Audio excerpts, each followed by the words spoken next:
Well, welcome to the stream. My name is Jerry and I'm also known as Protagonist on the channel, and I'd like to welcome you to tonight's stream. Thanks for joining me this evening. I had to just put my son to bed before I actually started the stream. And yeah, it's really good to see you guys again, and thank you for joining me for another round of some hacking. So tonight we're going to be doing two things. We're going to be continuing editorial, which we started last week. I'll be kind of hashing the exploitation side of things, see if we can get user at least tonight. And then I'm also going to be showcasing and walking through OnlyHack, which is one of the web challenges that got released on Valentine's Day. It's a Tinder lookalike app, and we're going to see if we can exploit it. I'm going to walk through the intended path and then the unintended path that I found when I was doing it. So yeah, so that's what we're going to do tonight. So welcome to the stream. I guess we can just get a start. I will be turning off the chat on the side. That side. That's that side. The chat that side. While I do this, because I like to reuse this kind of content to put out during the week. Two birds, one stone kind of thing. So yeah, let me know if you're new here and whether you're enjoying the streams, any kind of suggestions and that kind of thing, because I do want to make these worthwhile for you and a good learning opportunity for myself. So yeah, let's work together and make these as helpful as possible.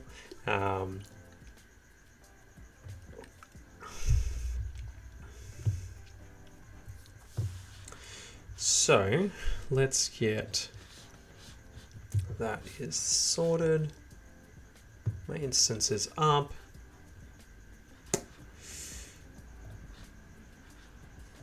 All right. So it is warm in here. All right. So welcome to the channel. My name is Protagonist, and in this video we're going to be going through the OnlyHack challenge from Hack the Box. This challenge is rated very easy. It's a very simple challenge, and I really enjoyed doing it, but I also found an unintended path to exploit it to get the flag, and I wanted to share that with you guys too.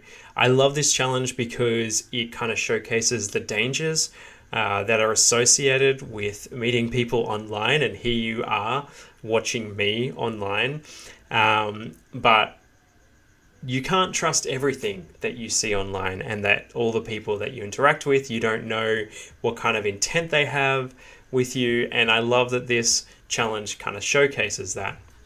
So if we jump into my machine here, so this is the challenge, OnlyHack. It's a simple, it's very easy rated, and the challenge description is as follows. Dating and matching can be exciting, especially during Valentine's. This challenge was released on Valentine's Day. but it's important to stay vigilant for imposters. Can you help identify possible frauds? So this is free. If you want to go and try this challenge, you can. It's free for anyone to do. You don't need a VIP membership. My encouragement to you is to have a go at this before you actually watch the rest of the video. But if you just want to see the methodology and how I discovered the vulnerability within this application, then let's go on right ahead. So let me just log into my virtual machine. Here I am in my Kali Linux machine, and I have navigated to the website. When you do a challenge, for those who don't know, you need to, let me get this up. When you do a challenge, for those who don't know, you need to start the instance, and then it will spin up a Docker container for you, and it will give you an address to follow. Copy this to your clipboard, go to your virtual machine, and then paste it into the URL bar. So if we did that,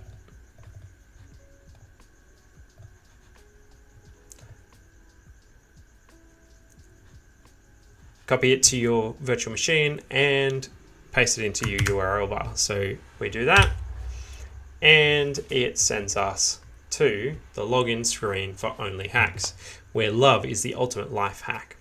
So I love the cheesiness. I love the vibe of this whole website. So basically, you're given a login screen and a sign up now here.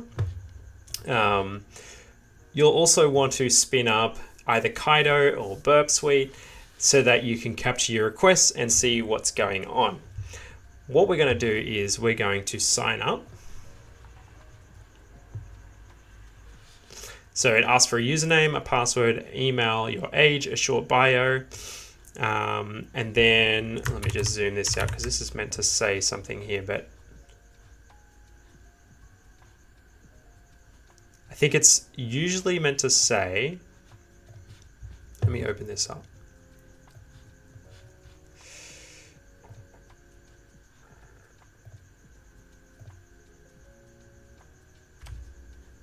That's really weird.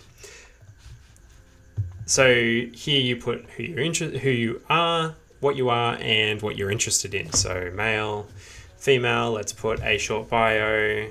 This is the protagonist. Protagonist, please subscribe. My age is 1000. My email is test@test.com. We'll put a super secure password of password123 and protagonist. There we go. And then we need to upload a profile picture. Obviously, I don't have a profile picture, so we will get the picture of a goat. Because why not? Let's open image in new thing.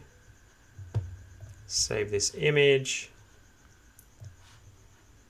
Save that. All right, let's upload this beautiful picture of a majestic goat. And that's there. So then we will simply just register.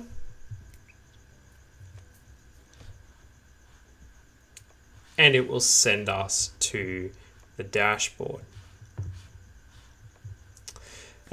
So we're then presented with users. Obviously, we have Etella, not much into these dating apps. For some reason, this isn't rendering correctly because we have here a plus and a minus. Let me just refresh the page. Don't know why it's not.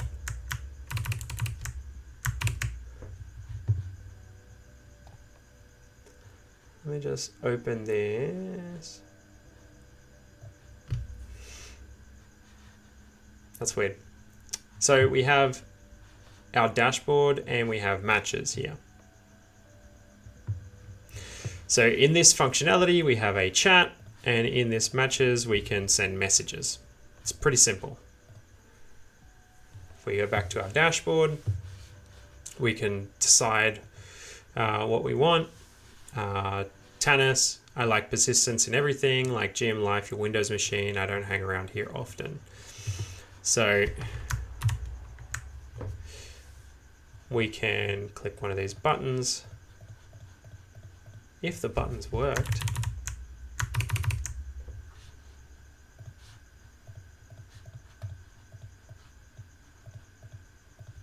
for some reason, the buttons are not working. Let me just start again with this thing.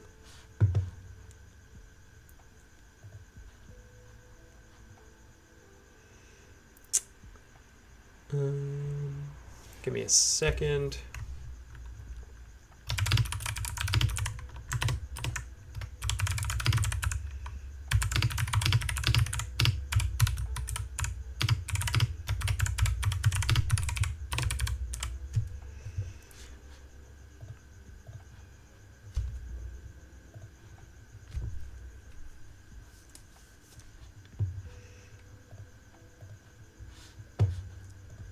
All right, let's try this one more time.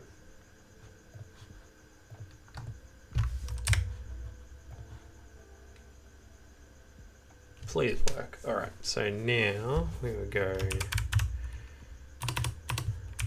protagonist, password 123. Does this work?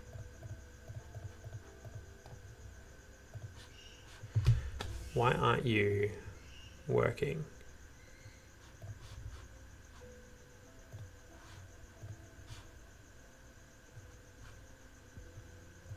Gotta love it when a demo doesn't work.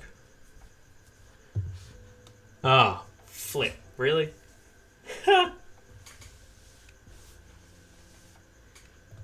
My bad, sorry. So that whole demonstration, no one could see anything. That's fine. All right, so let me just start that thing again. All right, let's.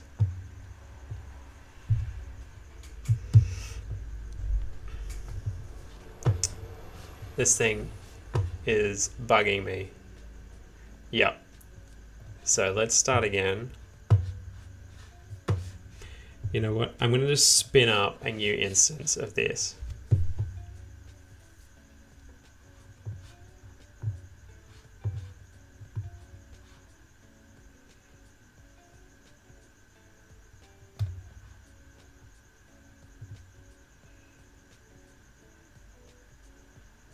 All right. So we have our instance of OnlyHacks. Here we copy the Docker host. And then we open it up in our virtual machine. So I will open up in a container tab that connects into my proxy.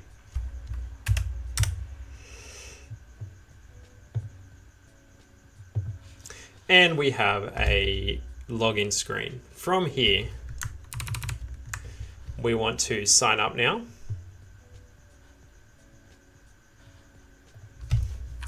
We will set up my profile, so protagonist. Sorry guys. Test at test. Age is 1000. Hi. Please subscribe. And I'm a male, into females. We will add our really nice picture of a goat that I found, this one, as our profile picture, and then we will register. It will then redirect us to the page.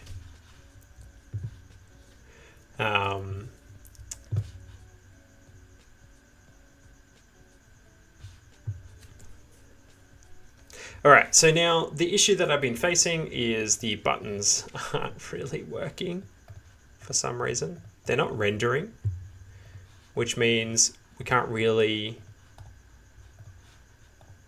do the thing,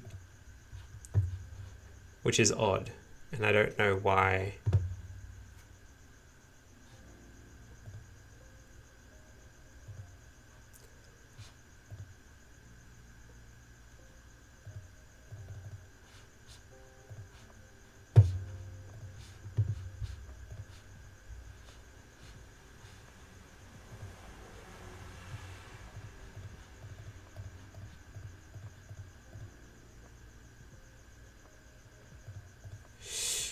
This is really frustrating.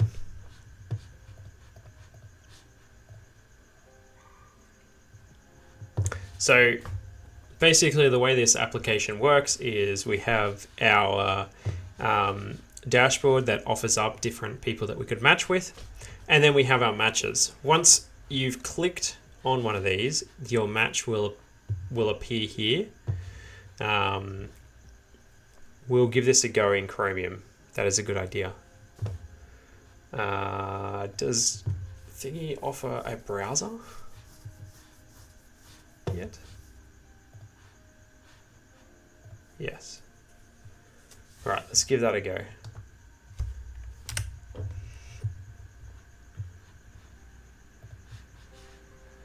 All right.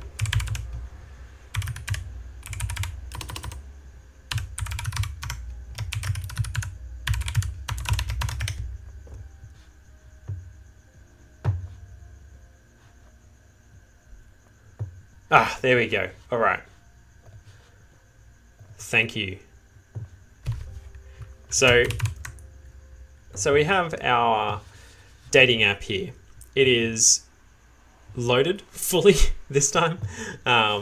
So we have our matches when that loads, and we have our dashboard.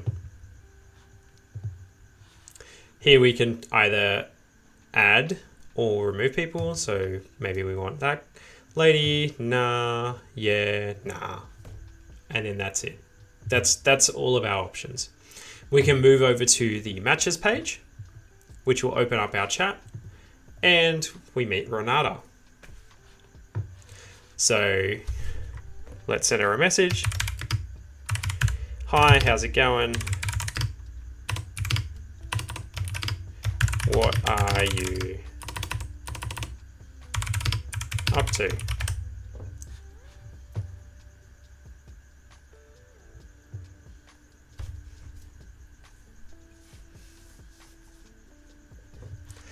says, hi there, I'm doing great, thanks for asking. I'm just hanging out and enjoying my day. You know, the usual e-girl stuff, gaming, streaming, and chatting with lovely people like you. Hey, here we are. And so now what we can do is let's have a quickly look at our requests. So we have some socket stuff that's going on for chat.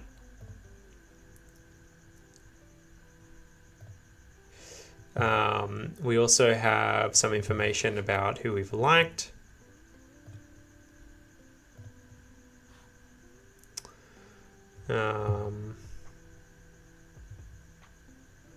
Some more information.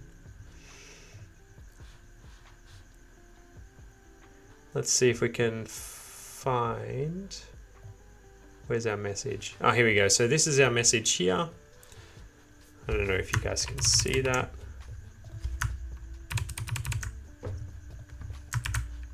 Let me just send that to here. So our message is there. We notice that we have our username, our sender ID, and the message.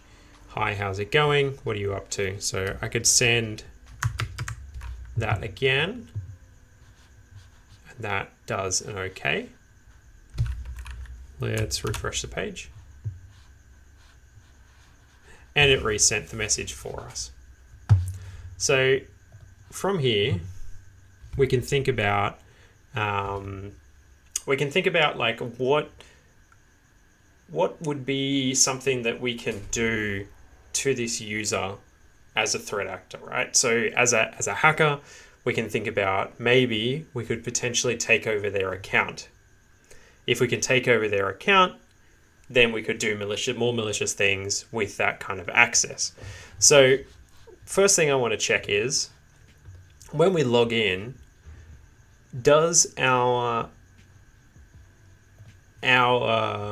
cookie have allow for us to interact with it with JavaScript? If it does, then maybe we could leverage some cross-site scripting. So when we see the post request here, we can see that the response is here, and we're only set, only a path is set. There is nothing about the HTTP only flag being set on here. To further confirm this, we can go into our inspect and go into DevTools, go into the cookies. There we go. I usually use Firefox, so this is not as familiar with me. So we can go into our cookies and then look across the session cookie that we have. And then here where it says HTTP only, there's no flag set. It's not false, it's not true, which means it's off. This means that we can potentially interact with it with JavaScript. And that's what we're going to do. So what I'm going to do from now is we're going to open up webhooks. Webhook.site. It's a great place to try if you build an API and that kind of thing, you need it to call out somewhere. For me, I use it to test out cross-site scripting payloads, because I can get it to request out and I don't need it to do anything. I just need it to be present and respond to a request. So we can do that this way. So what I'll do is we will construct a simple image tag. Actually, before I do that, we want to test to see if this field is injectable. So what we'll do is we will try HTML tags.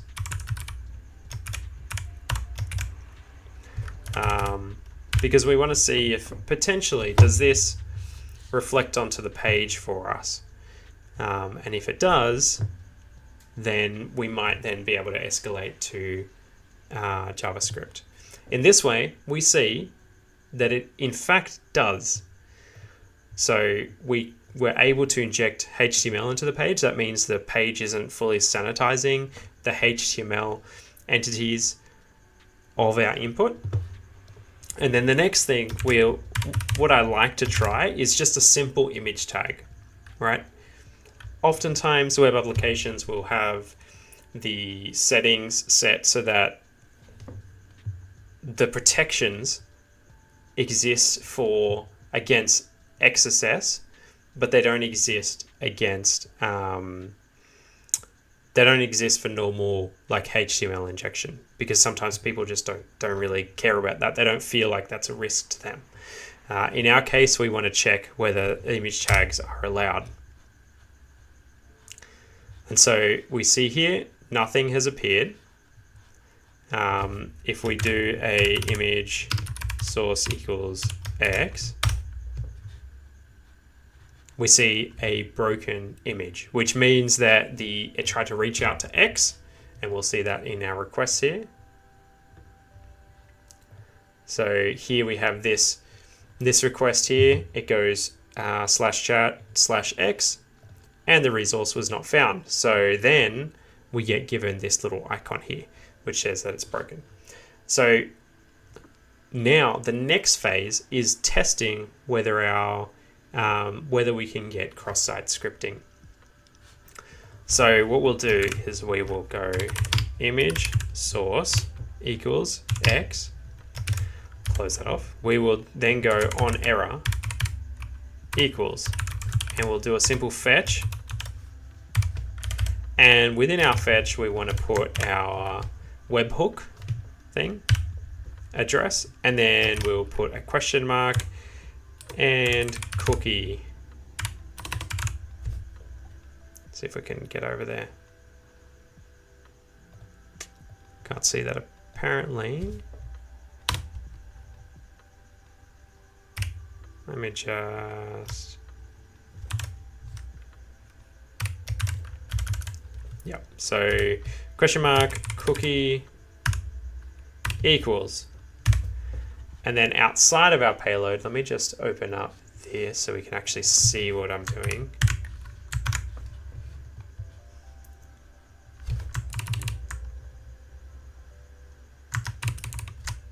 So outside of our payload, we want to put our cookie there, and then we'll put plus document dot cookie.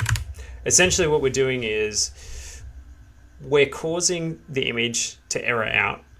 When the image errors out, we'll use this method in JavaScript to call the fetch function to then fetch this website with query cookie equals, and then we use plus document.cookie because we're referencing the document, so this website, the document, and we're referencing the cookie within that document. So what this will do is it will cause the page to make a request to our webhook site with the cookie attached to it. Hopefully that makes sense. So we'll do that. And now we'll send our payload. So that's worked. We'll check over on this side things. Hopefully that worked.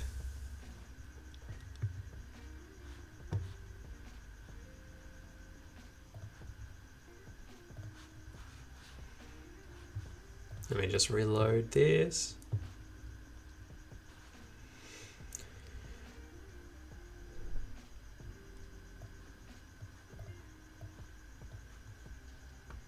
Don't think it worked the first time. Maybe I have this space here. Might be screwing it up. All right, let's give that another go. All right, so that worked there. And we have some requests. So we have a request from myself and 83.136.251. What's 83.136.251? That is the server itself. So obviously on the back end, they have a script that goes and checks for this kind of thing, and then makes a response back. So they might be using like Selenium or a Python script that uses a headless browser and that kind of thing. I've made a challenge like this. It's really fun. I made mine a little bit differently, but that's basically how it works. So from there, we see that we have our cookie here. Let me just zoom that right in. So we have our query string and we have our session token. What we can do with that is we will copy that. That was way too big for me. Copy that to here so we don't lose it. And what we can simply do, I'm making you, oh no. Go to inspect, go to application, and then go back to our cookie. And then this value, we can just simply change that. And then we will reload. And it will put us in that user's chat. So as you can see here, we have our my profile with my delicious goat, and the messages that we have been sending each other. And here we have my payloads that went through. Finally, we can see that Demetrius has sent a message to this user, and it says it is the flag. which is don't trust strangers blindly, which is really good advice. That is the basic overview of how to exploit this web application. Now what I'm going to do is I'm going to go into another way to actually get the flag, an unintended path where you can actually read the messages. And this involves doing an insecure direct object reference or exploiting an IDOR, which I found just mucking around with this after I'd solved it. So what we'll do is we will restart the server. Let me put my screen back up here. All right, let me get that back up. So we will stop our instance because I want to show that this works just from a fresh instance. And so then we'll start it up.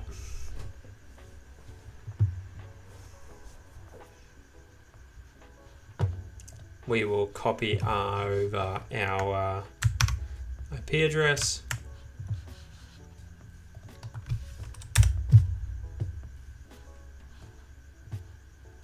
All right, once again, sign up. Protagonist.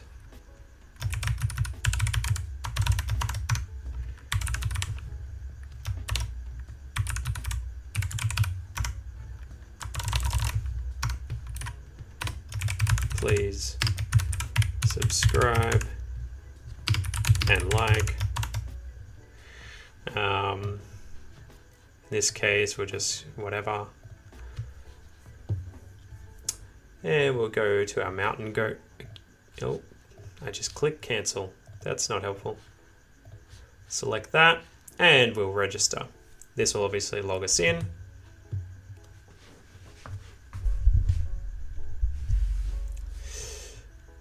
All right, so now what we'll do is I'll explain a little bit. Actually, no, let's go back here. So now we will add our victim. We'll just add everyone because why not? Keep pressing that button. All right, and so then we'll go back to our matches and we get the same user, right? So we'll click on there and we'll notice a new thing, right? Something that we didn't look into originally was the URL. We can see here that we have an RID here. And when I first saw this, I thought, I wonder what this does. Like if I change this to a 5, does it do anything? We get an internal server error. But what if we change it to 4?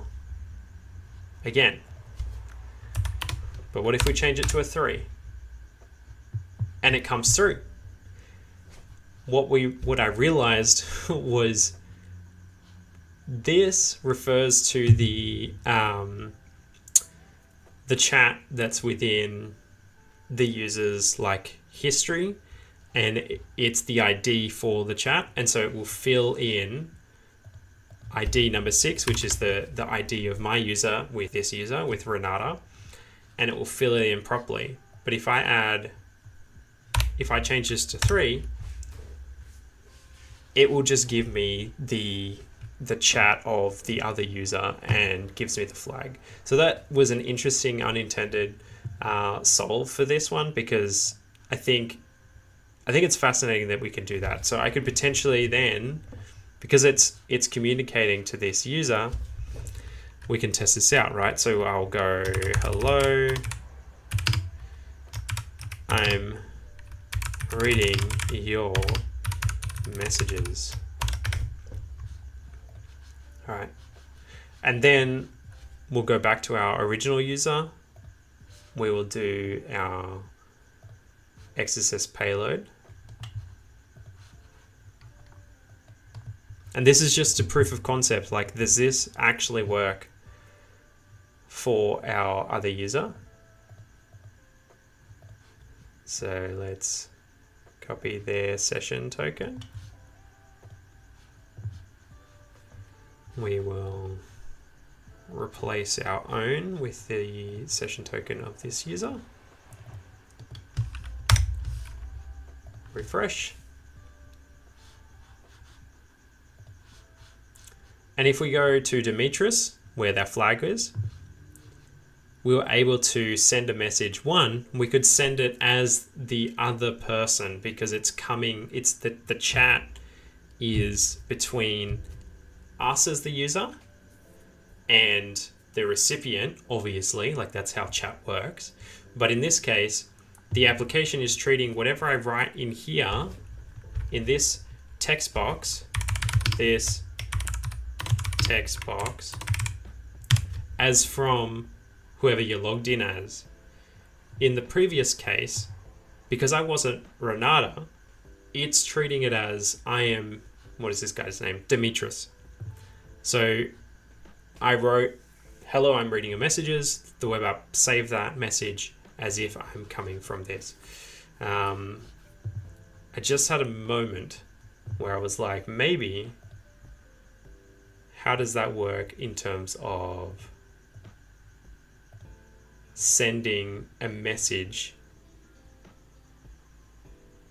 Let's see. Okay, so that's interesting. So here in the request, it's actually still got the username, the ID, which is my user ID, but the RID is different. So I guess like if I change that to 6, but it's an invalid session. Why is it an invalid session? Is that because that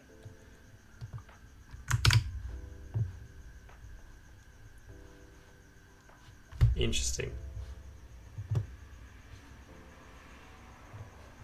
Anyways, I feel like there's a lot more to like go into with this one, but in saying that, I think this is a really interesting like idle that we can use, that you can think through. So it's not just the fact that there is one vulnerability within this web app, but there's two.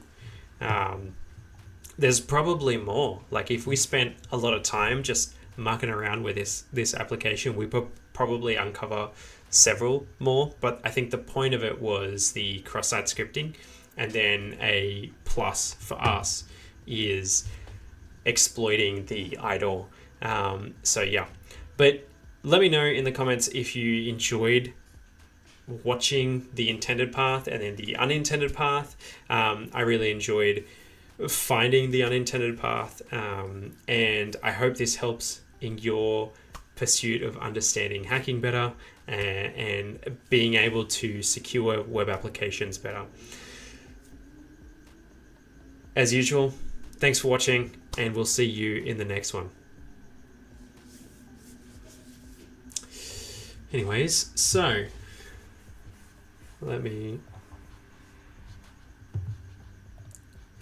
how is everyone doing? Did you guys find that an interesting thing? Like, was that helpful? Yeah, was that interesting in terms of the attacks?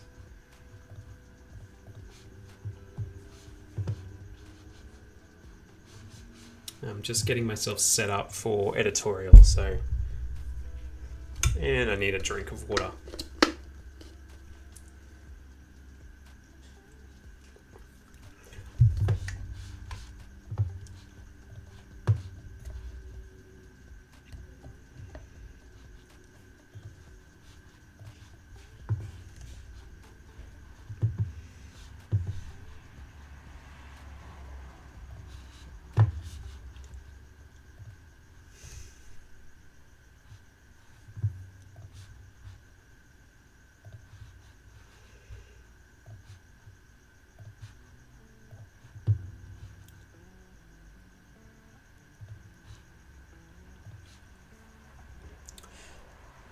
What advantage? So Nish asks, why do you use Kaido instead of Burp? Is there an advantage? I prefer Kaido because it's like I don't pay for professional like Burp Suite, and it has pretty much most of the same features. I can also save my projects, which means that as I'm working through a box on Hack the Box, or if I'm doing Bug Bounty, which I don't really do that much, but if I was to do Bug Bounty, all my files will get saved and I don't have to pay $500 a year for a Burp Suite license. There's also, it automate, like you can still do like automated attacks, and there's no rate limiting. Yeah, it's still like actively under development, so there's a few things that it's not mature in compared to Burp Suite, but it's pretty decent. Like, I like it. I always encourage people to give it a go because it's a good alternative to Burp, and I think it will cause the Burp developers to kind of make Burp better. There are certain things about Burp that just drive me insane. Yeah.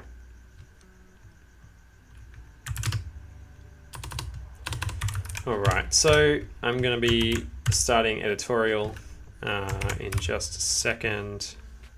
I'm just connecting to the VPN.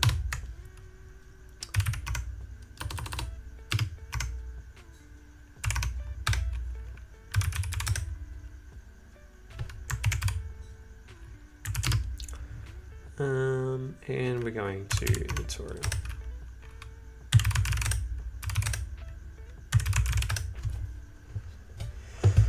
All right, so we have, where is it?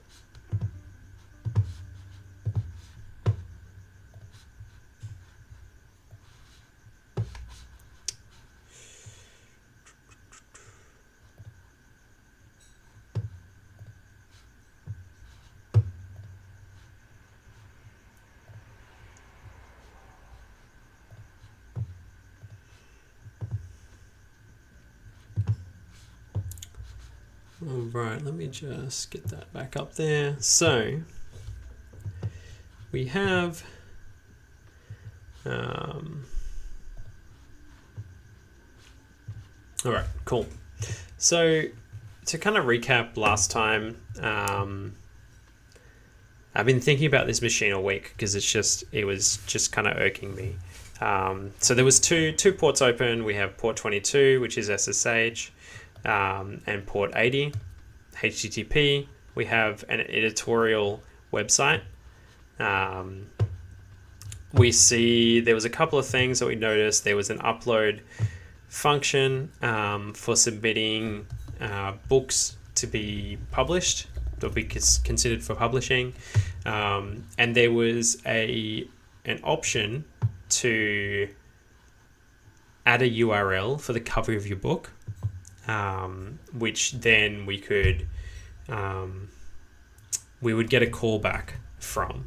So what I need to do is have a look at how the requests are getting made from the server, and then what we can do from there in terms of exploitability.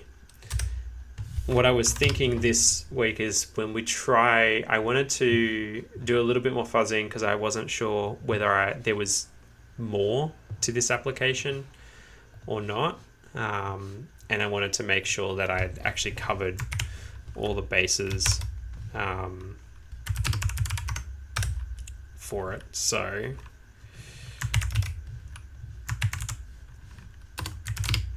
all right. So we want to do a FAF, and what I want to do is, I actually don't want to do that. I want to do some vhost enumeration. So host fuzz.editorial.htb. Essentially what we're doing in this situation is, instead of passing the URL, the standard URL here, we're adding a host header and changing it from just editorial to something else that we would want to try. That is just to see if there are virtual hosts on this machine, so then we can enumerate it better. So let me just where we go, DNS, and we'll just do that. -IC and filter words, no, filter size 178. So we'll let that run.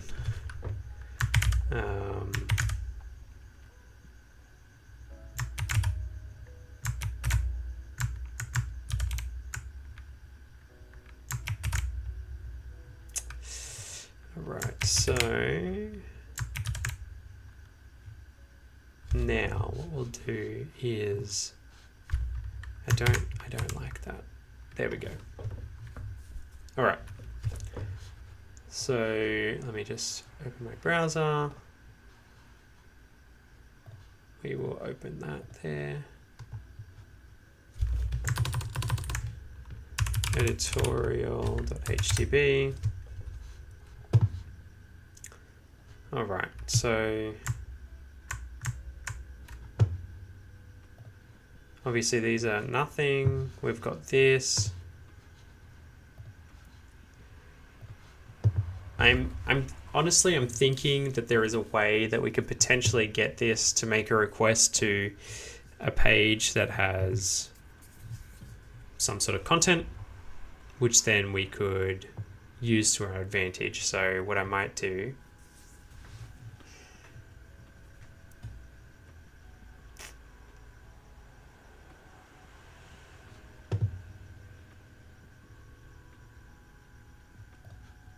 what I might do is we'll open up code, and that's from our previous thing. We'll go into editorial, we'll open this up, and we will create a HTML page. So we'll go book.html and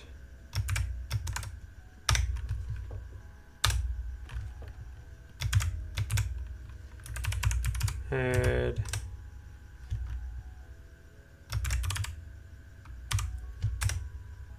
title tester.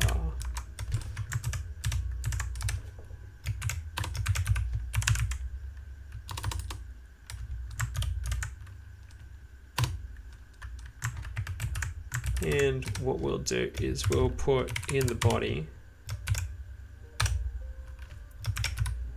script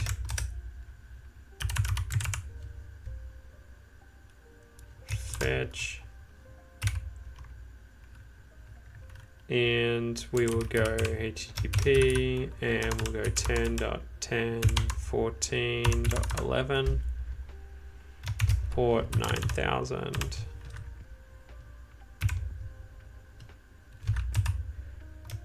plus document.cookie.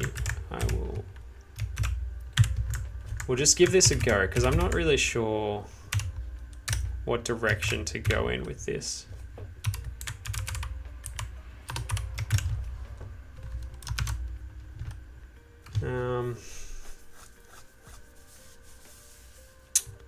I don't even know if this will work, but we'll see.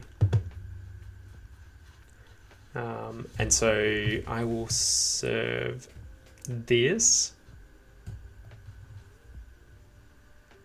I guess I'll serve this. Oh, our little scan is done. Do we get any? Oh.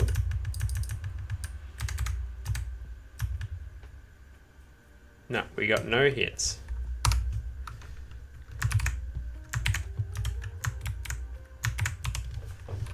So we will do this. We will make a directory, server, or move book into server.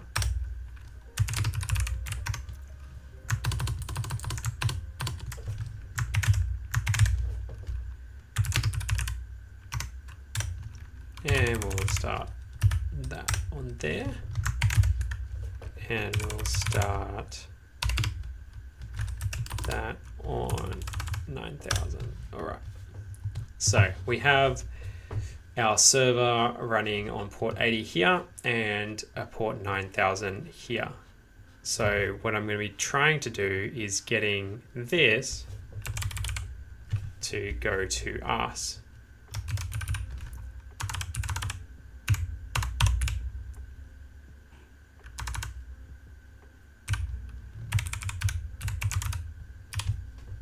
So if we hit preview, that will do that. It will get that.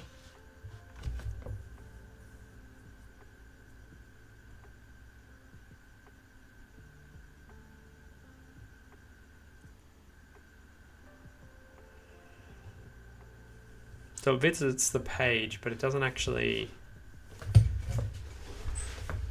do anything.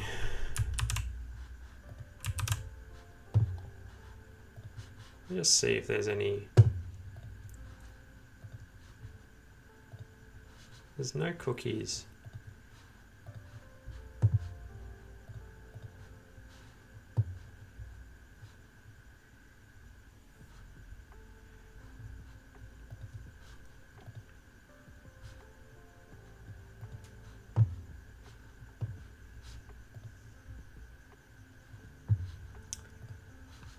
Let's see, what did this do? I don't know.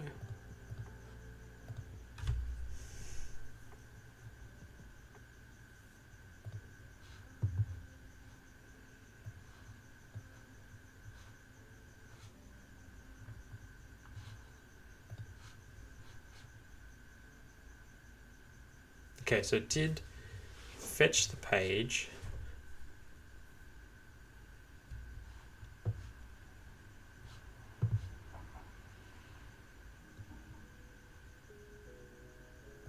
I wonder if I can just do like a simple, like my shell.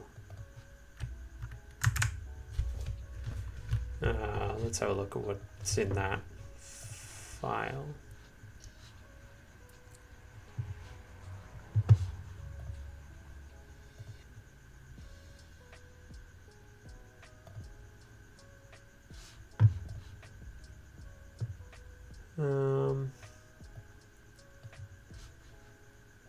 Let's move that in there. All right, and then we will try doing shell instead. Go away.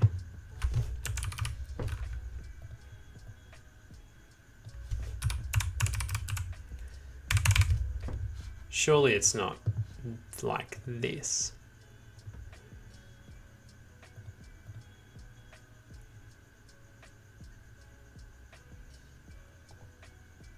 So let's copy this URL.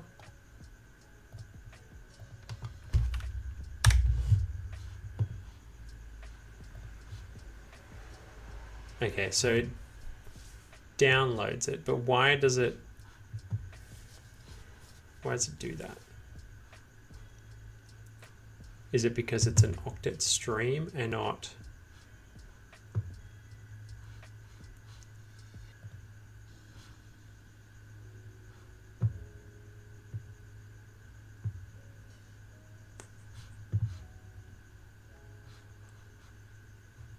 It's weird.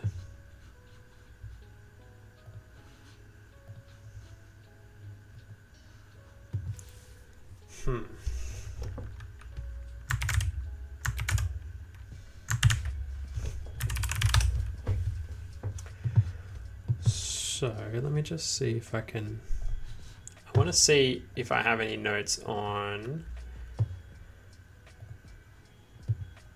this kind of thing. So we got server-side attacks.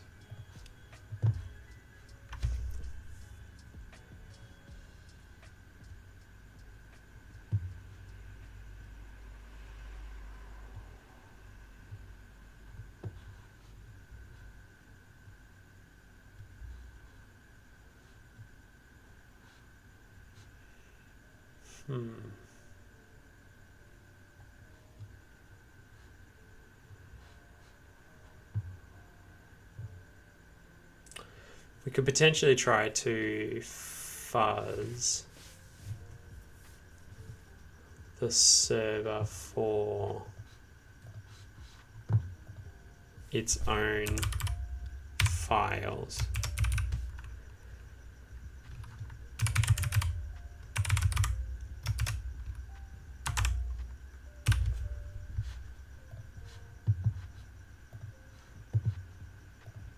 I mean, it wouldn't.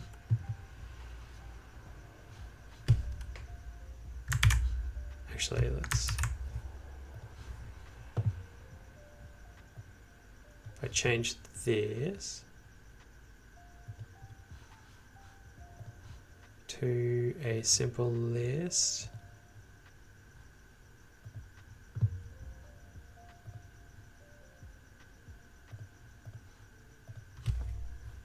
Numbers, here we go. Let's do 10,000 and we'll start at 1.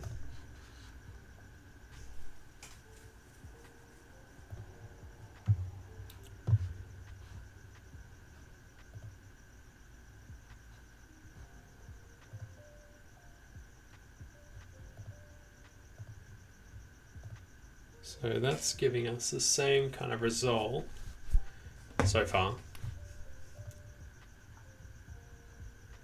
Because we want to see if there's a variance in length. Let's see.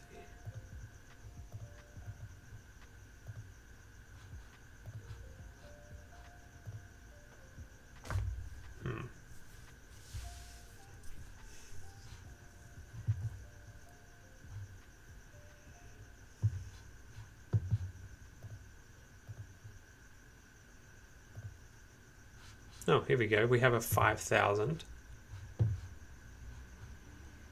That's different. So if we go, let's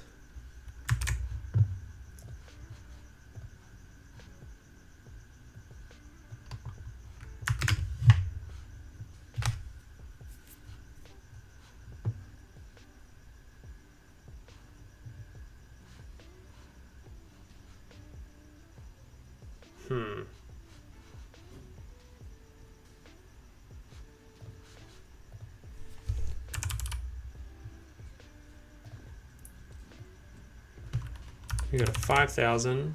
We'll preview that. So that's made the request. It's then gotten the thing. Oh, and we have an API. Ha, that's cool. All right. That little giggle just then was the realization that I actually did something on my own. This is exciting, an exciting moment for me. All right, so we've uncovered an API on the back end, which now we could request stuff with. So we have coupons, authors, how to use platform. Let's we'll copy this into Notion.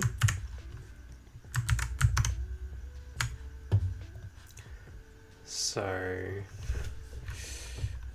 used SSRF to look for open ports and found port 5,000 open on local host. Internal.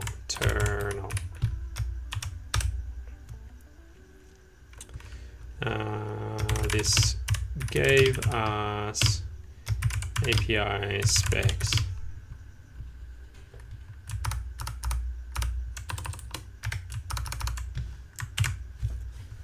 All right, so we have messages, coupons, new authors, platform use, version, and latest. Okay. Retrieve a list of all versions and updates of the API. Retrieve examples of how to use the platform. Retrieve the welcome message, send it to our new authors. Retrieve the list of coupons to use in our library. Retrieve a list of all promotions in our library. So what we'll want to do is potentially get this one first. These are all GET requests, so that means that's like simple for us because we've done that. Before I do that, I will make sure that I've taken a screenshot of this because we want to make sure that we're documenting this stuff really well.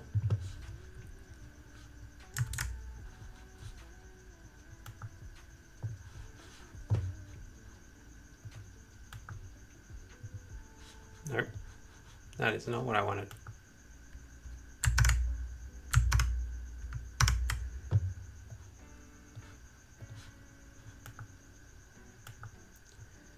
And my shortcut is just not working.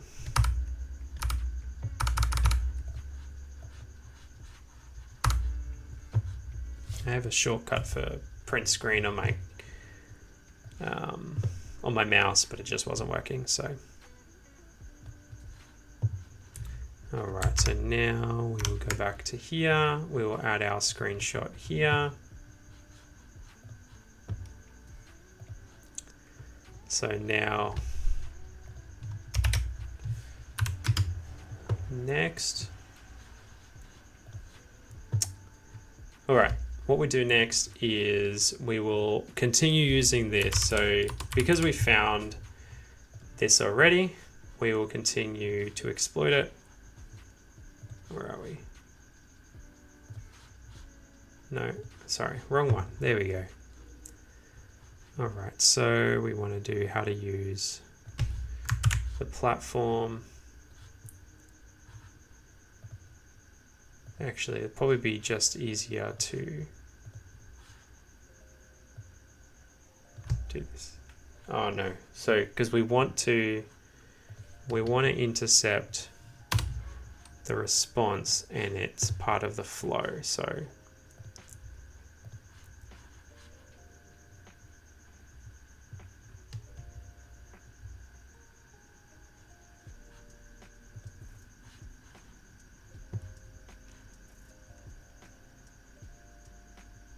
unless this API is part of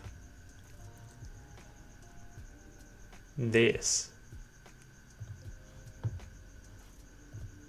Do we have a GET request? There we go.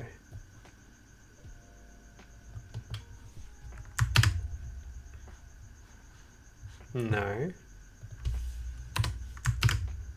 Oh, that's a bad request. Oh, that's the issue I was having. Because that was...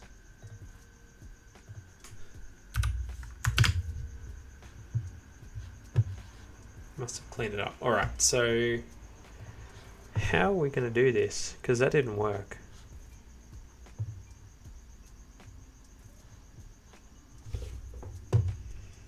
All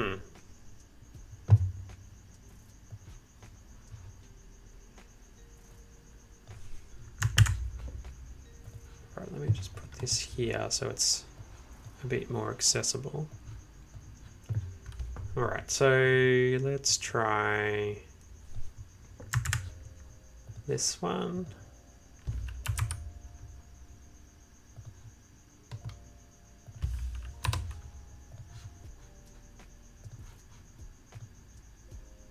Okay, so we got cool. So we did our coupons there, so we got these coupons. Again, let me just take another screenshot of that. Because this might be useful.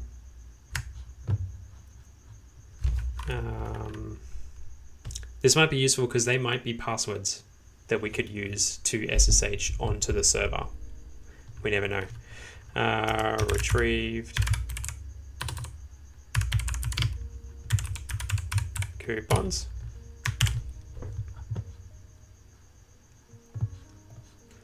All right, so next we will do, what was the next one? So that was the coupons. We'll do the promos. And it's important to test all of these because like you never know what you might uncover. So that wasn't found. Authors.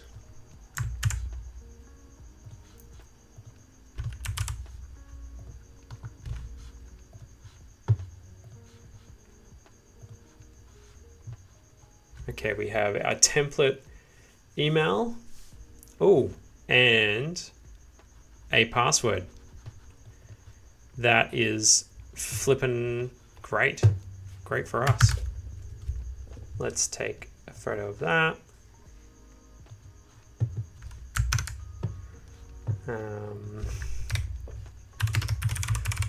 Authors API endpoint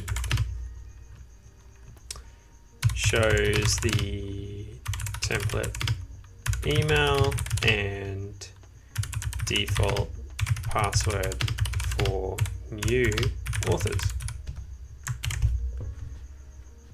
All right, so, and what I'll also do is, because I would like to be a little bit crazy about these things, is we will copy the template email over here, that, and I will wrap the code for this one because we want it to be nice and clear. We're thrilled. Format it a little bit better.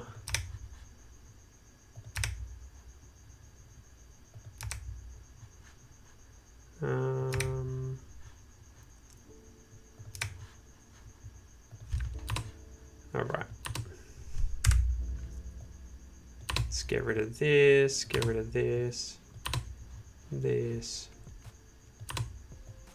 We don't want our new line characters. Not very helpful. All right, let's read this. Welcome to the team. We are thrilled to have you on board and can't wait to see the incredible content you'll bring to the table. Your login credentials on our internal forum and authors site are username dev and dev API, blah, blah, blah. Please be sure to change your password as soon as possible for security purposes. Don't hesitate to reach out if you have any questions or ideas. We're always here to support you. Best regards, editorial, Tiempo arriba team. Sweet. All right, so we have our credentials here. Now, what do we need to do is, which one was that one? That was authors. We will need to do changelog.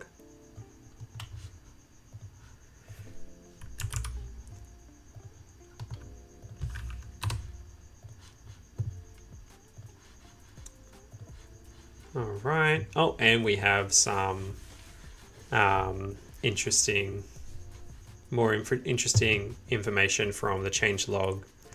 So we'll also take a screenshot of that.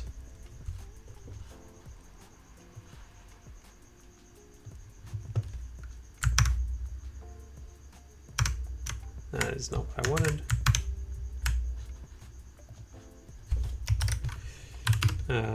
Interesting API version info in, what was the endpoint? It was this one.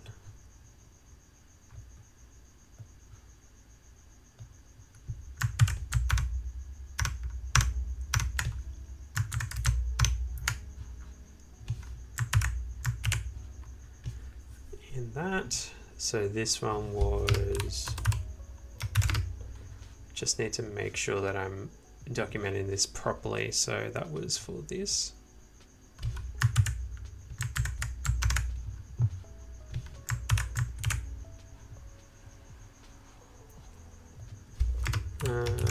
And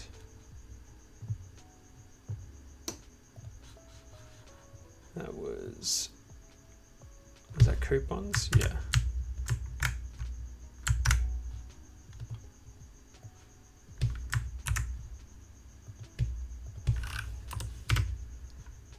right.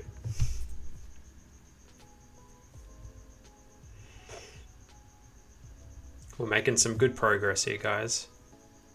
This is good.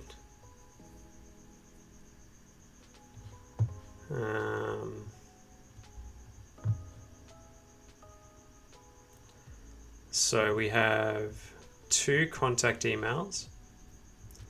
There's like 2 major versions, 2 minor versions. We have this thing and this thing. What else have we got? Let's have a look at metadata.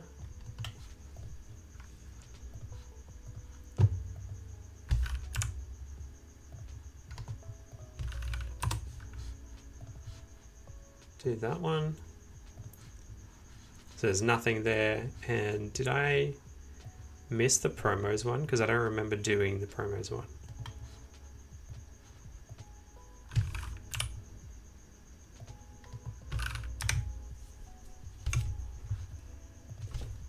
I'll just have a drink.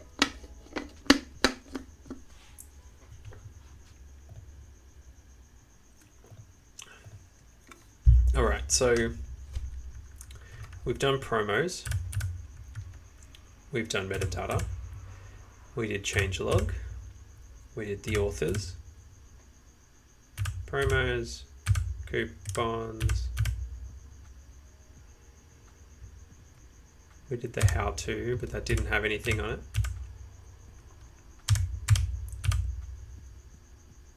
All right, so that's that. We did uncover those other API endpoints. What was that? That was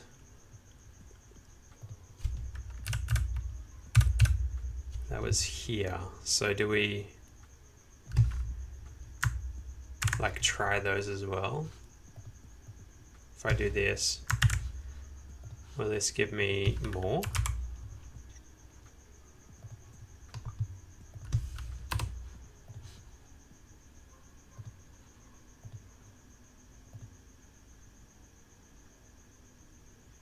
No, I don't think so. All right, so then how do we,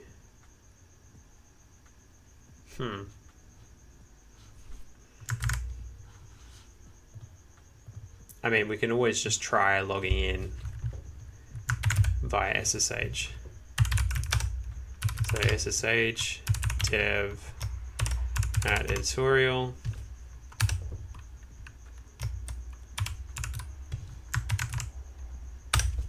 Do that. Let's go back up here and see if we can, where's our password?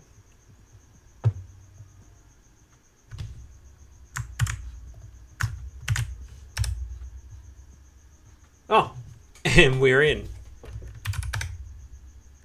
And we got the user. That's cool. That's cool. I'm just gonna, I know Hack the Box is kind of thingy about their user flag situation, but so I'm just going to copy that over.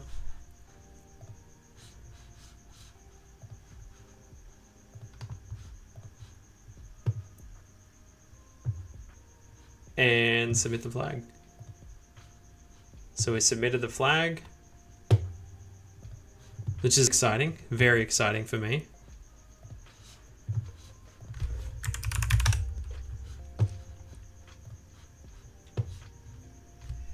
So, to recap, let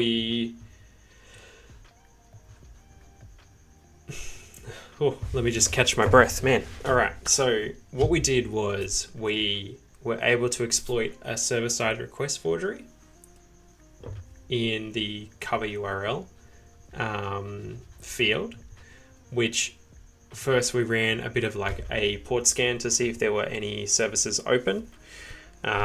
Doing like with an automated attack, we found out that port 5000 was open, which let's confirm that. It's ANTP So we have here, it's an internal port 5000, and it's listening. So we were able to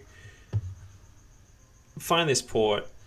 When we made a query to it, when we made a request to it, it gave us information on the endpoint. Now, where is that? Here we go. So we made a request to 5000. It then returned the spec for the API, and we just went through one by one, just checking what each one of these returns.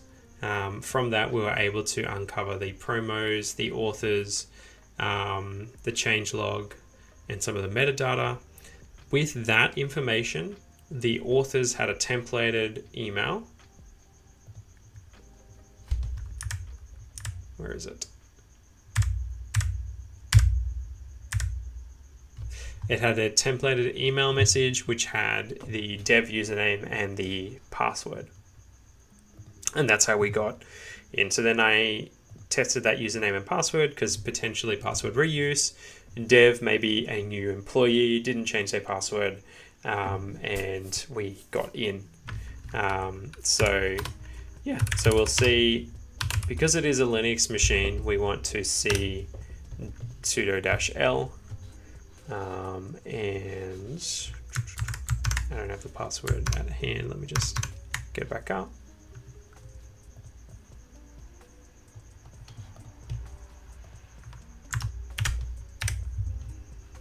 So we can't run sudo, which is the first thing. We have the apps. What's this?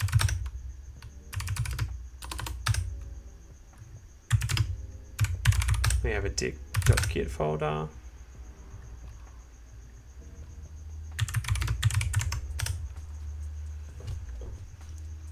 So we have a user called Dev Carlos. Maybe if we just cat the Etsy.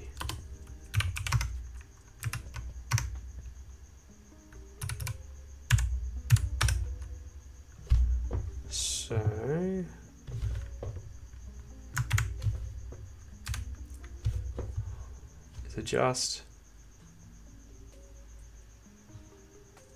it's just dev prod.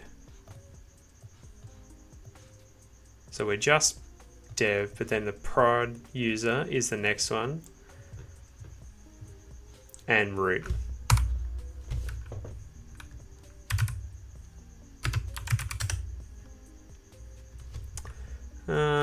Maybe I'll go into logs.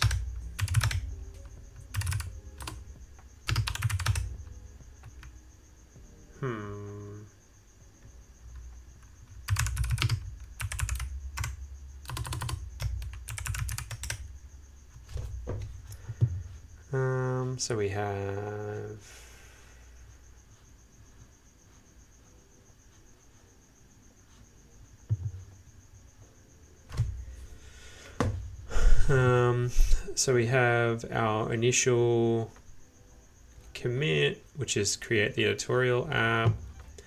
Then we have at that downgrade prod to dev, remove debug and update API port, and bug fix an API port endpoint. All right.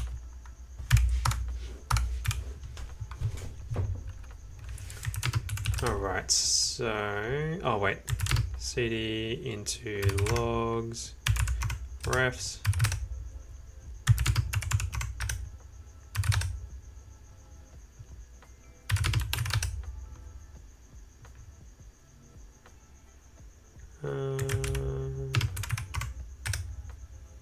Okay, so that's the same.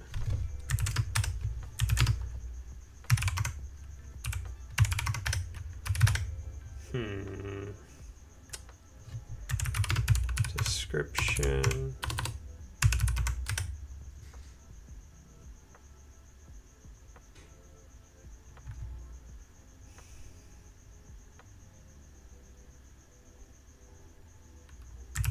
Let's go into the branches.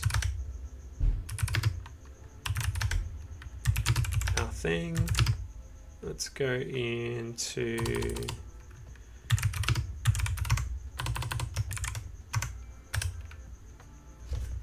Is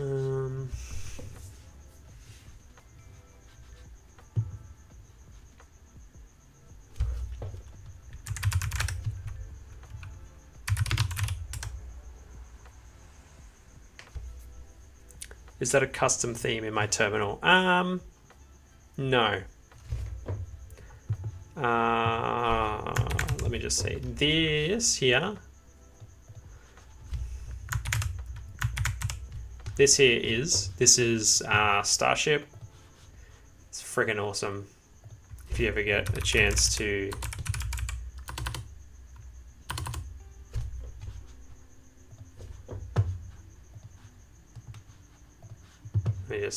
Starship, it just a freaking minimalist terminal, and it's just beautiful. I love it. It's so clean. It's just gives you just what you need. So like really easy to install, set up. It works with pretty much any kind of shell. It depends on my setup, but sometimes I use just Z shell or Zesh, and then sometimes I use fish. So it just depends when I've set up my machine and all of that. So yeah, Starship is freaking phenomenal. I love it. It's clean. It's not clunky. Yeah.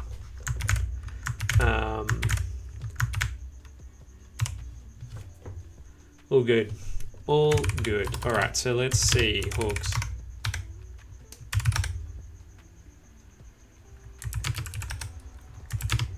Objects. Frick, I don't want to go there. All right, let's get out of here.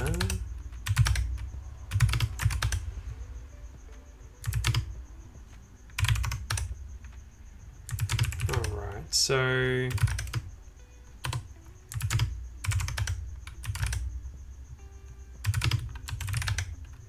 we have an internal apps,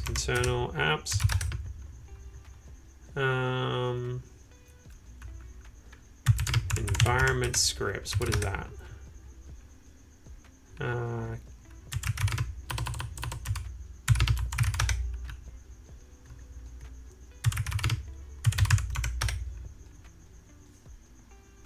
Cool. That's cool.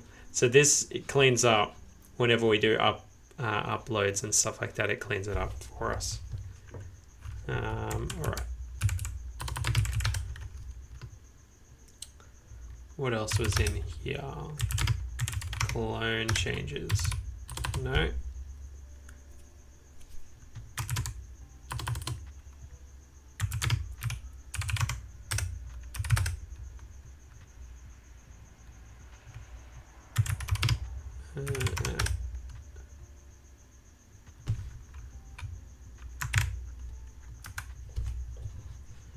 Okay, so this is what we'd found.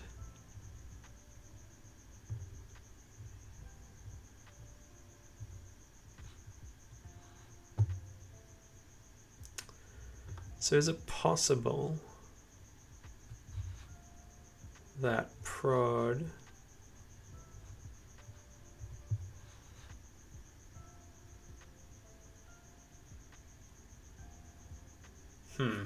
I wonder if prod used one of these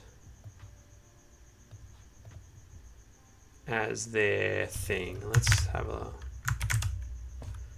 so if we SSH as wait, what was that the user's username?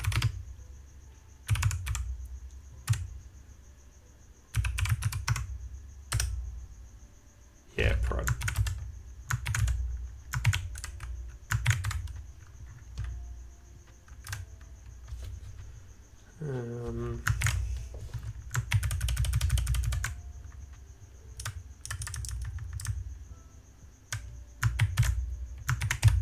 All right, so then we'll go prod tutorial. Let's try this one.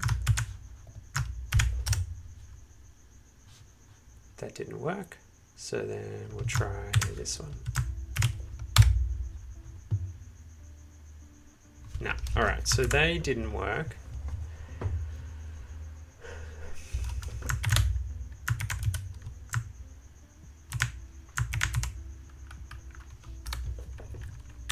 All right, so then what do we got in here?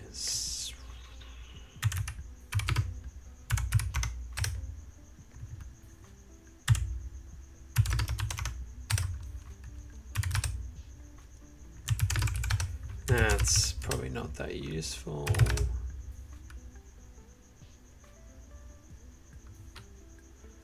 Did we go into clone changes? Clone changes. Oh yeah, we couldn't go in there. Apps.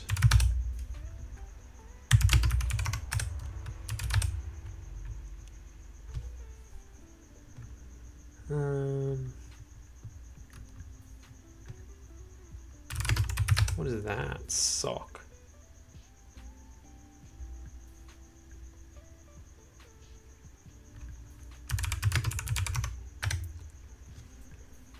Oh, fill. It's a socket. What do you do with a socket?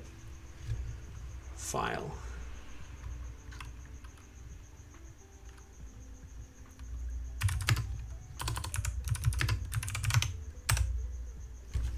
All right, so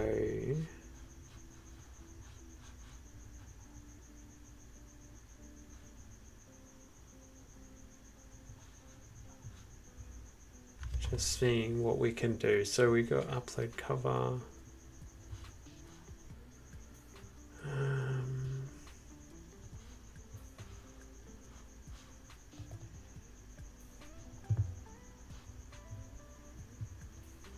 That's it. They were working. This is like mid development cycle. All right, so we have the upload cover.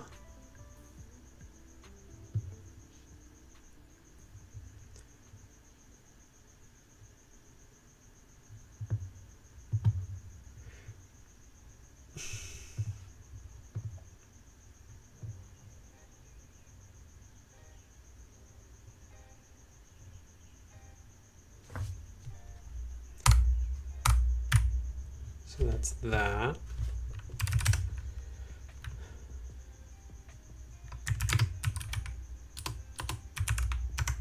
Go into templates. I don't think we have anything here of interest.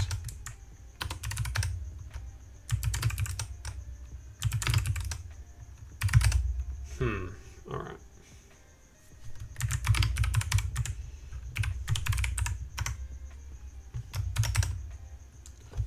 So let's see if there are any interesting cron jobs.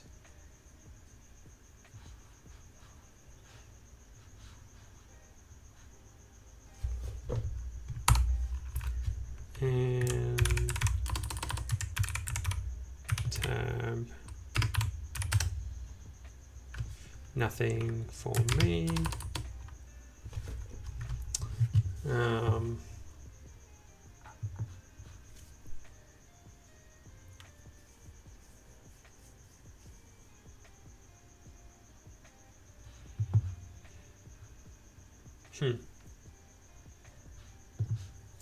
Interesting. All right, so let's have a look.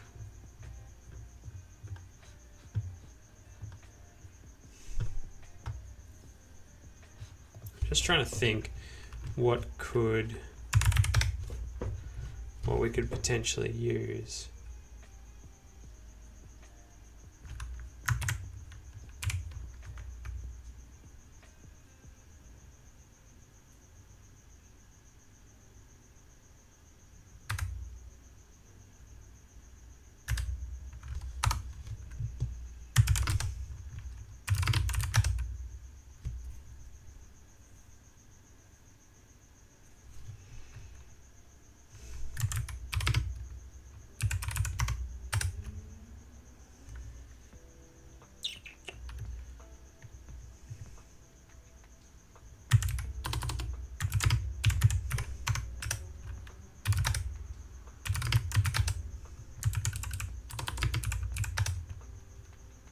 Okay, so cat.bash rc. This is probably not super helpful.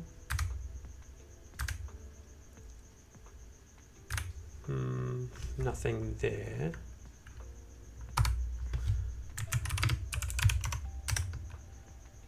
Profile.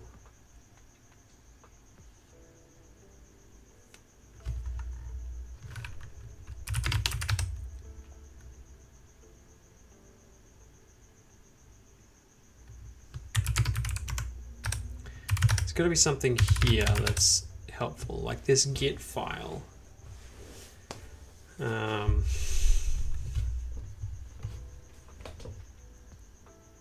If we could go to, like, there is that commit that has, dang it, what was it? It was in logs, right? Yeah. CD refs, no.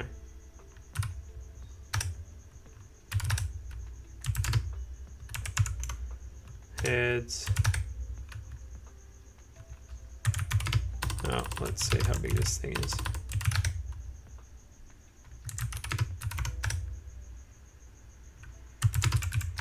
I think that's the reference.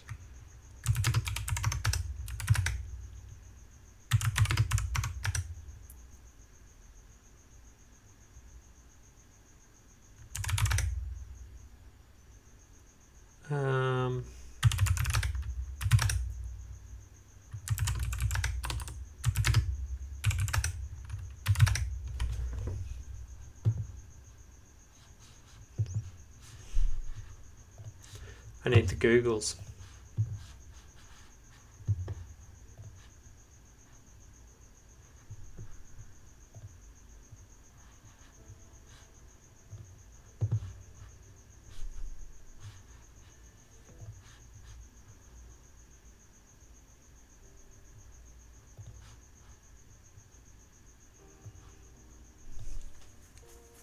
We're going to wrap up soon, but hopefully, let's see if we can escalate. All right, so use git with .git file.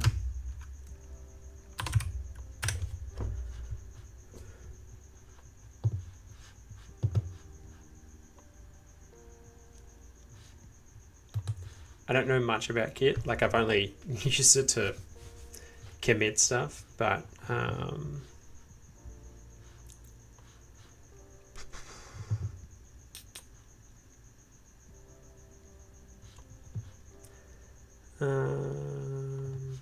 let's see if I can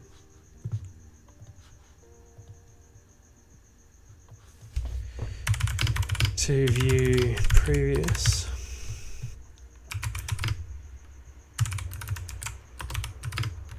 And with git and dot git.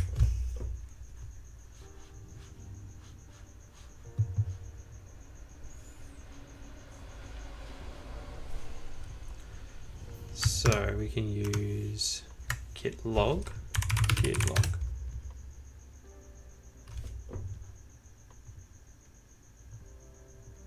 Okay, so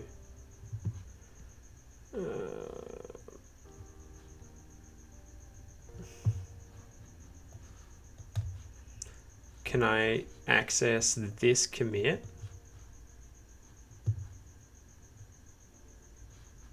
Or this one?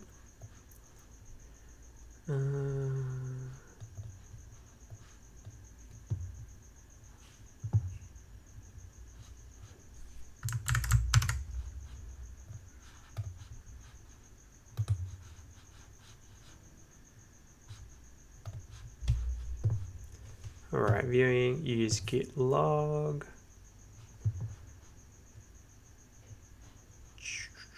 By default, with no arguments, git log lists the commits made in the repository in reverse chronological order.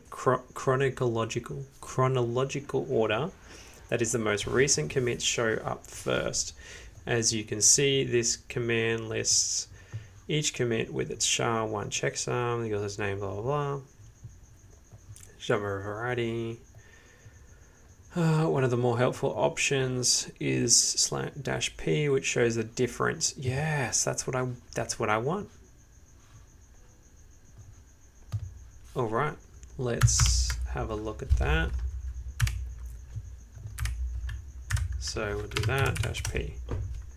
All right, so we got the most recent here. So the most recent, they change from 5001 to 5000. Change debug. We have the old email. So, oh, here we go. So we have the old username and email. Let's check if there's anything else that's interesting.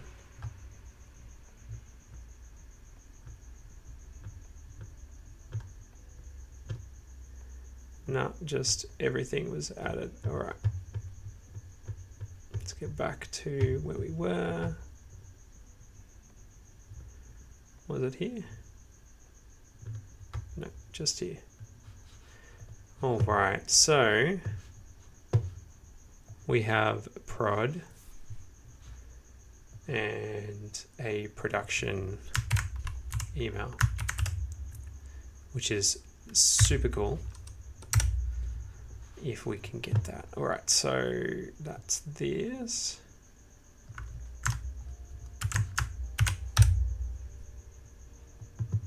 And we just moved from dev to prod. Sweet.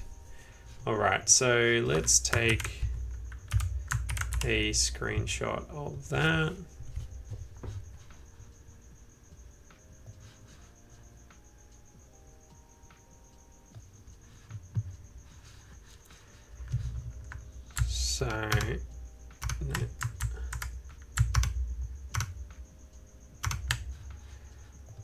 So once on the machine, we found a .git file using git logs log-p. We found the old commit with the prod credentials. Yeah.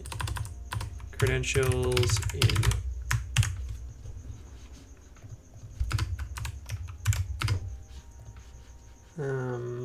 so that's that.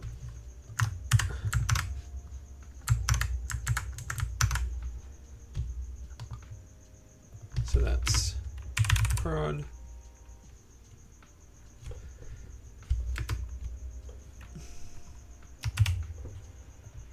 Cool. All right, so then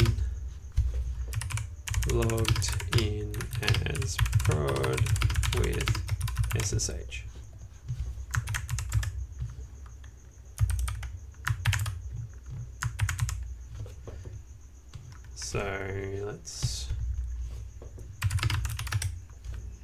So here we have this cd.local.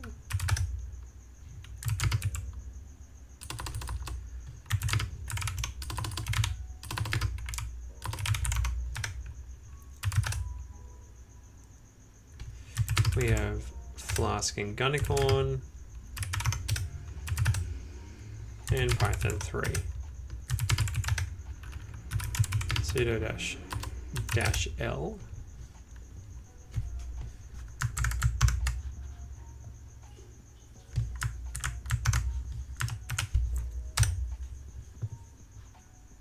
Nope. All right, so we can use this clone prod change -pi script, which is with this. So what we'll do is we will, oh, you know what? We will look at this script first. So let's less. All right, import OS from git repo OS change dir URL to clone sys argv, and then it clones it. We could potentially replace this. So let's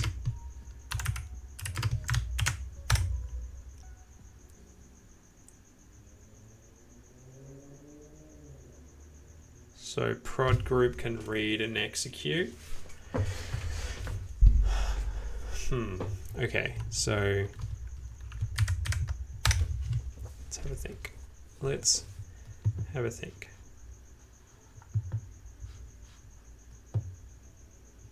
Clone changes.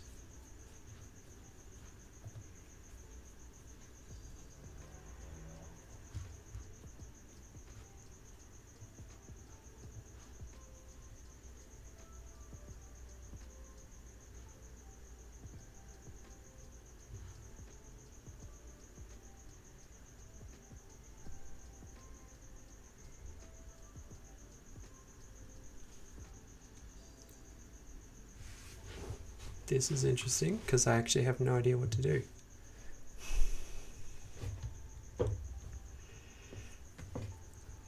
From git import repo. So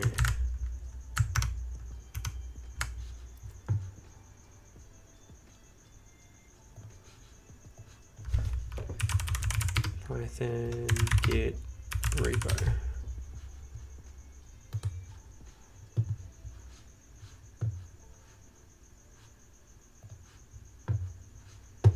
Oof, that's bright.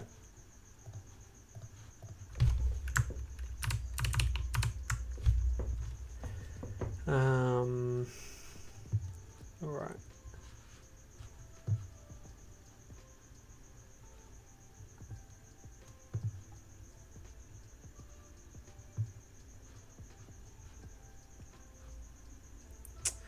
First step is to create a git repo object representing your repository in the above example, blah, blah, blah.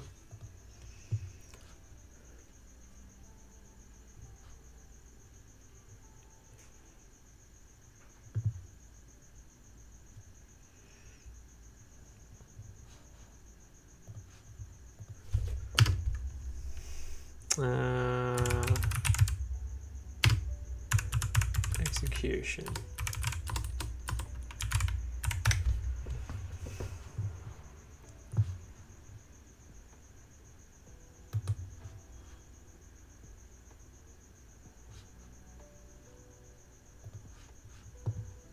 So, oh, here you go. So we can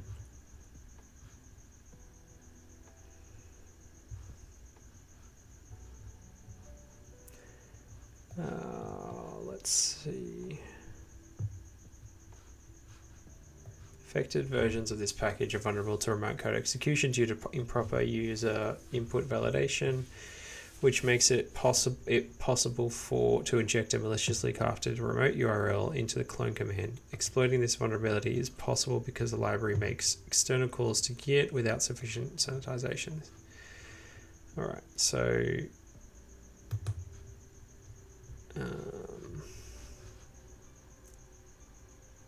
where are you? There.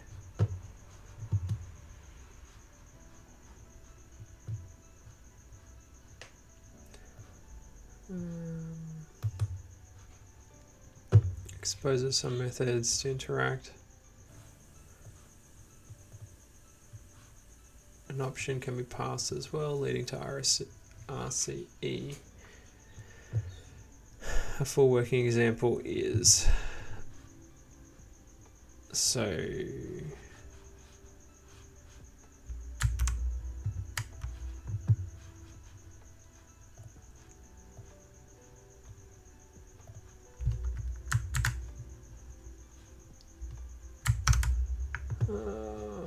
where are you?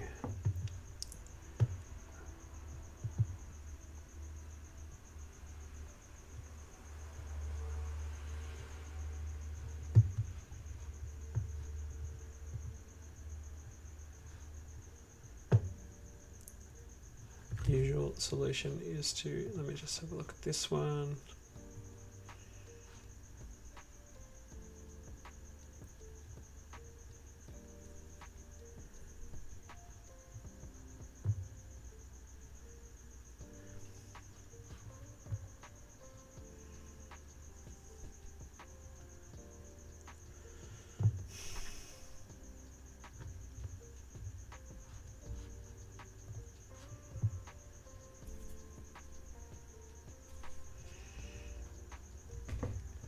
So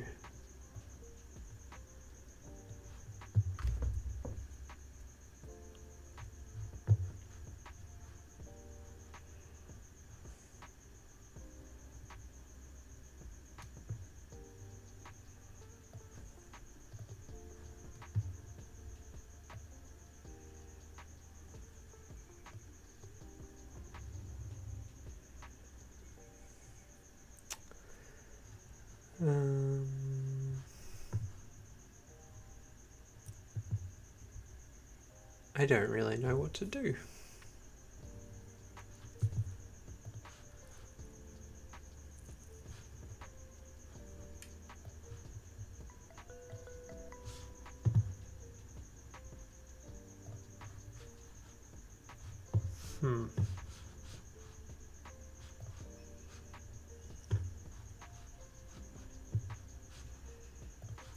Let's see if we have any more health.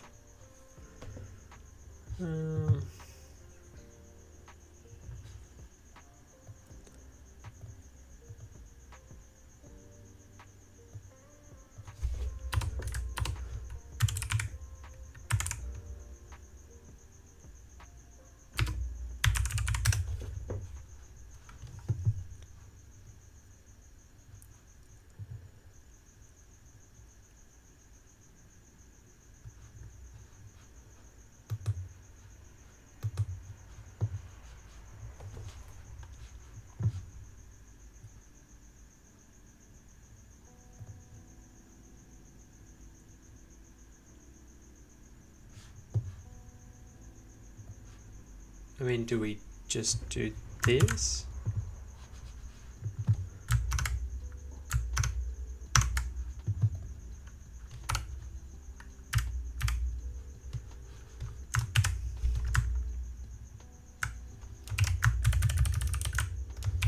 Do we do that? And then, so we go sudo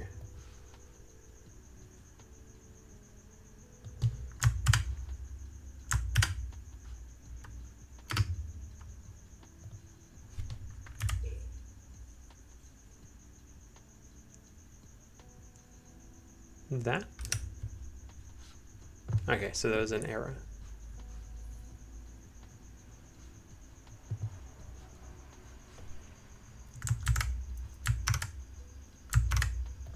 Wait, so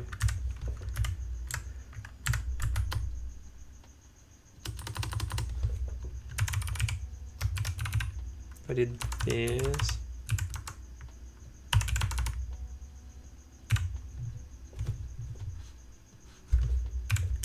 Get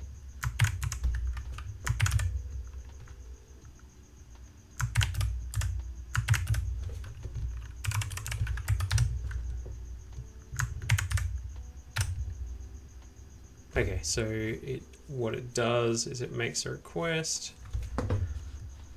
to that. So if I host a malicious Git,